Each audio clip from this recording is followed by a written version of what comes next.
Hi everyone. तर आज मी अंडा राईस बनवते आणि अंडा राईस बनवण्यासाठी मी सगळ्यात पहिला इथे कांदा फ्राय करून घेतला.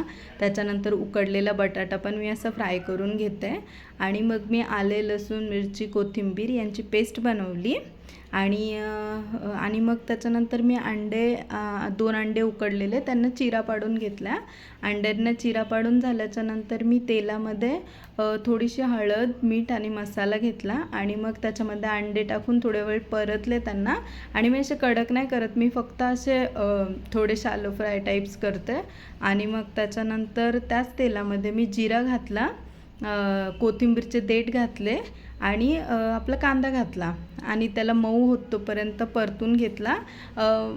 कांदा थोडासा मऊ झाल्याच्यानंतर मी त्याच्यामध्ये बटर पण ॲड केलेला आणि व्यवस्थित मऊ झाल्याच्यानंतर मी त्याच्यामध्ये टोमॅटो घातले आणि टोमॅटो शिजण्यासाठी मी त्यात थोडा मीठ घातला आणि टोमॅटो व्यवस्थित असे शिजू दिले, एकदम सगळे मऊ झालेले.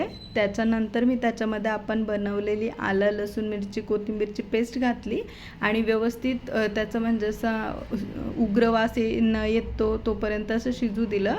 त्याच्यानंतर त्याच्यामध्ये दही घातली आणि मग व्यवस्थित परतून घेतलं. त्याच्यामध्ये आपला खाण्याचा मसाला घरगुती आणि हळद टाकली आणि ते परतून घेतलं व्यवस्थित. त्यानंतर तुम्ही बघू शकता याला मस्त अशी तेल सुटलं आहे आणि त्यामध्ये मी कोथिंबीर पण टाकलेली आणि तेल सुटल्याच्यानंतर त्याच्यामध्ये मी राईस घातला आणि त्याला व्यवस्थित मिक्स करून घेतलं. त्यात पाणी घातलं माझ्या अंदाजाने आणि मग फ्राय केलेला बटाटा आणि अंडा घातला आणि वरून असे लेमन स्लाइस करून टाकले आणि मग 3 शिट्ट्या घेतल्या आणि झालं राईस.